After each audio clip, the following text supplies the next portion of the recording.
شروع اللہ کا نام لے کر جو بڑا مہربان نہایت رحم والا ہے۔ آسمان کی اور رات کے وقت آنے والے کی قسم، اور تم کو کیا معلوم کہ رات کے وقت آنے والا کیا ہے؟ وہ تارا ہے چمکنے والا، کہ کوئی شخص ایسا نہیں جس پر کوئی نگہبان نہ ہو۔ تو انسان کو دیکھنا چاہیے کہ وہ کاہے سے پیدا ہوا ہے۔ وہ اچھلتے ہوئے پانی سے پیدا ہوا ہے جو پیٹھ اور سینے کے بیچ میں سے نکلتا ہے۔ بے شک وہ یعنی خالق اس کو دوبارہ پیدا کرنے پر قادر ہے۔ جس دن دلوں کے بھید جانچے جائیں گے تو انسان کی کچھ پیش نہ چل سکے گی اور نہ کوئی اس کا مددگار ہوگا۔ آسمان کی قسم جو مے برساتا ہے، اور زمین کی قسم جو پھٹ جاتی ہے، کہ یہ فیصلہ کن کلام ہے اور یہ کوئی مذاق نہیں۔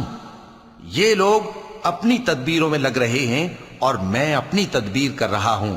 تو اے نبی صلی اللہ علیہ وآلہ وسلم، تم کافروں کو مہلت دو، بس چند روز کی مہلت اور دے دو۔